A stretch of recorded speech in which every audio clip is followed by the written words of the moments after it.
Bem-vindos a mais um Mergulho Profundo. Hoje o tema é, monumental. A Batalha do Golfo de Leyte. Muitos dizem que foi a maior batalha naval da história.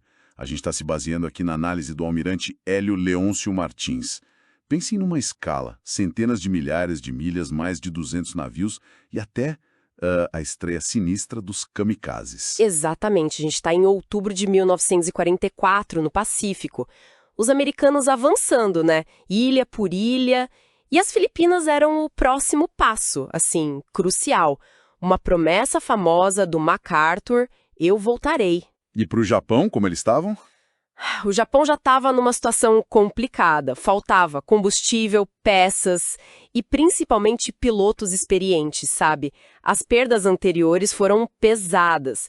Então Leyte era uma aposta, desesperada mesmo. Talvez a última chance real de reverter a situação no mar. Certo. Então nossa missão aqui é desvendar essa batalha gigante, entender o plano japonês, o Shogo-1, que era bem ousado, e, claro, os momentos-chave que selaram o destino da Marinha Imperial. Vamos começar pelas forças. Do lado americano, como estava a organização? Bom, os Estados Unidos mobilizaram basicamente duas frotas enormes. Tinha a 7ª Esquadra, do almirante Kinkaid. Essa estava dando apoio direto aos desembarques em Leyte, muitos navios de transporte, apoio e uns coraçados mais antigos também. E a outra? E tinha a poderosa 3ª Esquadra, do almirante Halsey. Essa era a força de ataque principal, com os porta-aviões rápidos, os NE, sabe? A função dela era proteger a operação toda mais ao largo de qualquer ataque japonês maior que viesse de fora. Ok. E o plano japonês, esse Shogo-1, você disse que era ousado. Ousado e, extremamente complexo, arriscadíssimo. Foi concebido pelo almirante Toyoda.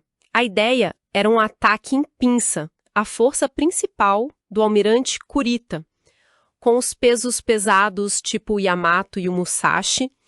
Essa viria pelo centro, pelo Estreito de São Bernardino. Pelo centro. E a outra parte da pinça? Uma força menor, comandada por Nishimura, viria pelo sul, através do Estreito de Surigao. O objetivo das duas era convergir e atacar os navios de desembarque americanos lá em Leyte, ao mesmo tempo. Mas para isso funcionar, tinha uma condição crucial, né? A tal da isca. Justamente. Aí entra a 3ª força, do almirante Ozawa. Ele tinha os porta-aviões japoneses que ainda restavam, só que quase sem aviões e com poucos pilotos treinados depois das batalhas em Formosa.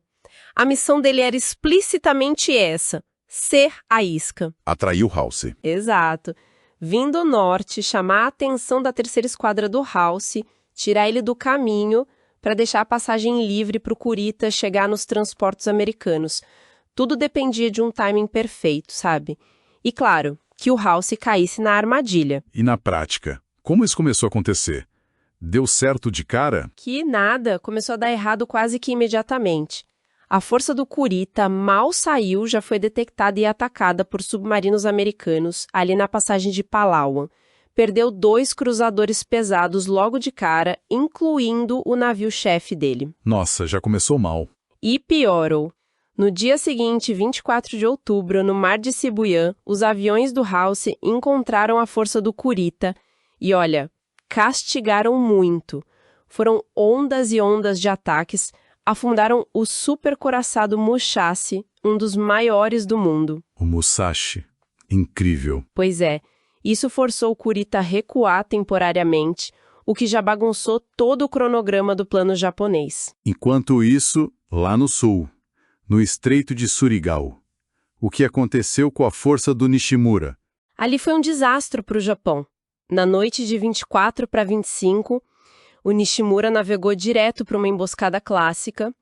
O almirante Oldendorf, sob o comando do Kinkaid, posicionou os navios da 7ª Esquadra de um jeito. Eles conseguiram cruzar o T da linha japonesa. Cruzar o T, aquela manobra clássica. Exatamente. Permite que todos os seus canhões laterais atirem no inimigo, enquanto ele só pode usar os canhões da frente. Primeiro, ataques de lanchas torpedeiras e contra-torpedeiros americanos causaram muitos danos. Depois, os couraçados do Oldendorf, vários deles recuperados de Pearl Harbor, abriram fogo. Basicamente aniquilaram a força do Nishimura. Foi a última vez na história que couraçados se enfrentaram assim, em linha de batalha. Uma outra força japonesa pequena, do Shima, chegou depois, viu o caos e recuou rapidinho. Então, um braço da pinça japonesa foi completamente destruído. Mas e a força principal do Kurita, que tinha recuado? E a isca do Ozawa funcionou. Ah, funcionou. E como funcionou? O Halsey mordeu a isca com tudo. Ele recebeu relatórios dos pilotos dele, talvez um pouco exagerados, dizendo que a força do Kurita já era, que estava neutralizada depois do ataque ao Musashi. E aí ele viu a frota do Ozawa, os porta-aviões, se aproximando do norte. Para ele, aquilo era a ameaça principal. Destruir os porta-aviões inimigos. E o que ele fez? Ele tomou uma decisão, assim, muito controversa. Levou toda a terceira esquadra dele, incluindo os couraçados rápidos, para perseguir o Ozawa ao norte.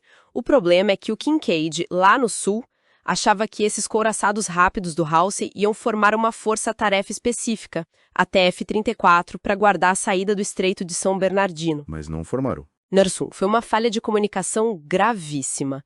O Halsey achou que o Kinkaid sabia que ele estava levando tudo para o norte. O Kinkaid achou que a passagem estava protegida. E não estava. Meu Deus. E o Kurita? Ele tinha recuado, mas... Mas ele reverteu o curso durante a noite. E na manhã do dia 25 de outubro, ele saiu pelo Estreito de San Bernardino e deu de cara com quem? Com quem? Com um grupo de porta-aviões de escolta americanos, os Naies. Eram navios lentos, pequenos, com pouca blindagem, feitos para dar apoio a desembarques. Era o grupo TAF-3.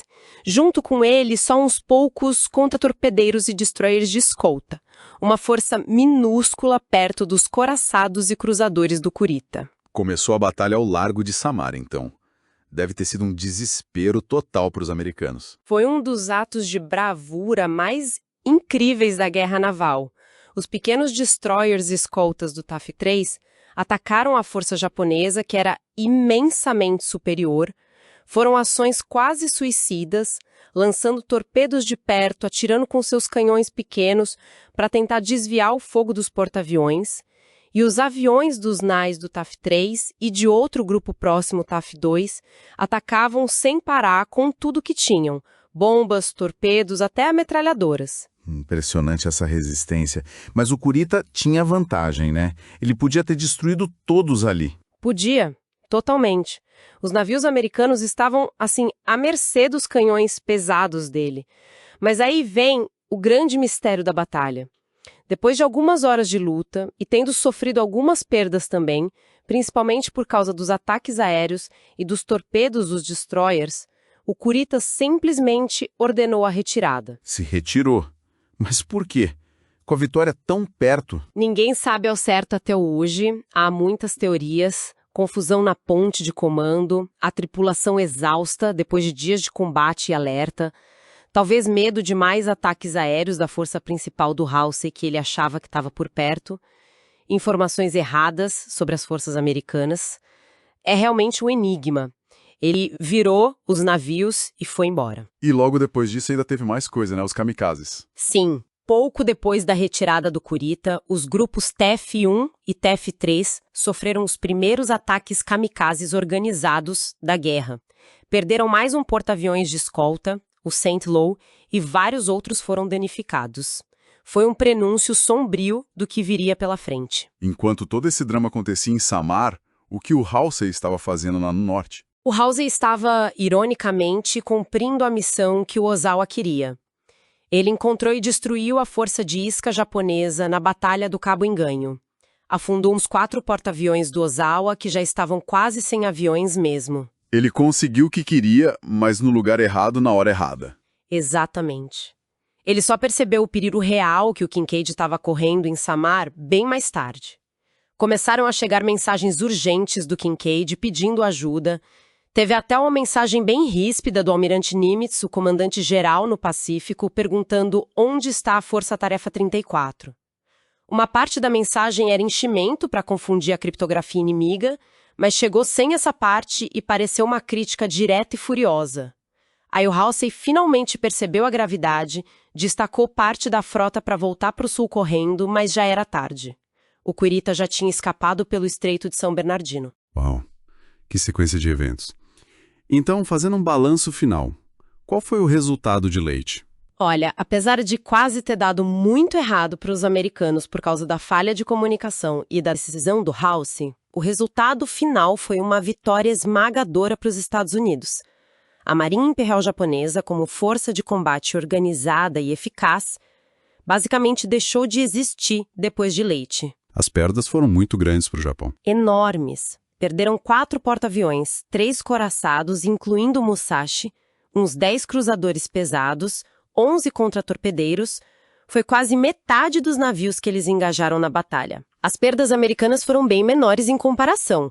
1 porta-aviões leve, 2 porta-aviões de escolta, 2 contratorpedos e 1 destroyer de escolta. Claro, muitas vidas perdidas, mas estrategicamente uma vitória decisiva. E que lições a gente tira dessa batalha gigantesca? Além da escala, claro. Leyte expôs falhas críticas dos dois lados, né?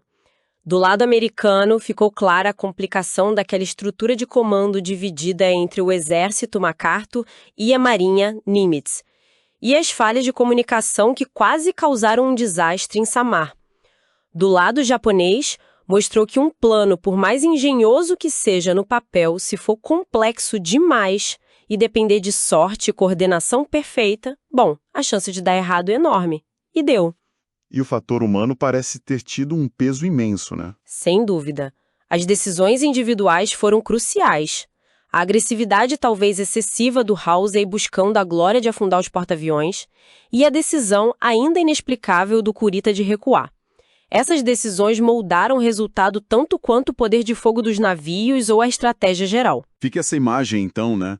Uma batalha que foi um ponto de virada definitivo na Guerra do Pacífico, decidida por uma mistura de força bruta, estratégia complexa, erros de comunicação, atos de heroísmo desesperado e, claro, as personalidades e talvez até o cansaço dos comandantes envolvidos. Exatamente. E isso leva a uma reflexão interessante, que a fonte até menciona de passagem.